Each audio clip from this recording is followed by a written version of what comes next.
இந்த காலத்துல ஹெல்த்தியான உணவ குழந்தைங்களுக்கு குடுக்குறோமான்னு கேட்டா, அது இல்லன்னு தான் நான் சொல்வேன். இந்த அவல் உருண்டைய உங்க குழந்தைக்கு டெய்லி ஒண்ணு ஒண்ணு குடுங்க. ஹெல்த் ரொம்ப நல்லாயிருக்கும். இதுக்கு 400 கிராம் அவல், 2 கப்பு அவல், 200 கிராம் நாட்டு சர்க்கரை, 1 கப்பு நாட்டு சர்க்கரை. வாணல்ல நம்ம சிவப்பு அவல சேர்த்து நல்லா வறுத்தெடுக்க போறோம். இது கூடவே 1 கப்பு நெய்ய நல்லா உருக்கி எடுத்துக்கோங்க. சரிங்களா? உருக்கி எடுத்த இந்த நெய்ய தனியா ஆற போட்டுருங்க.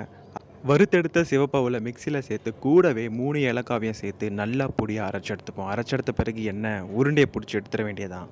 அரைச்செடுத்த இந்த அவல் கூட நம்ம நாட்டு சர்க்கரைய சேர்த்து நல்லா பெசஞ்சு எடுத்துக்க போறோம். இத கொஞ்ச நேரம் நல்லா மிக்ஸ் பண்ணி எடுத்துக்கோங்க. எடுத்த பிறகு காய்ச்சி வச்ச நெய்ய அப்படியே மேலாக்க ஊத்தி கரெக்ட்டான கன்சிஸ்டன்சி வர வரைக்கும் காய்ச்சின நெய்ய ஊத்தி நல்லா பெசஞ்சு எடுத்துக்கோங்க. இப்படியே நீங்க கையாலேயே பெசஞ்சு எடுத்தீங்கன்னா அந்த கன்சிஸ்டன்சி வந்துரும். அதுக்கப்புறம் என்ன உருண்டைய புடிச்சு எடுத்துற வேண்டியதுதான். உருண்டைய புடிச்சு எடுத்தீங்கன்னா நம்ம சந்திரா சாஞ்சரப்பட்டி ஸ்டைல்ல அவல் உருண்டை ரெடி. இது அவல் உருண்டைய சொல்லலாம், அவல் லட்டும் சொல்லலாம். முந்திரி வச்சு எடுத்தா அவல் லட்டு.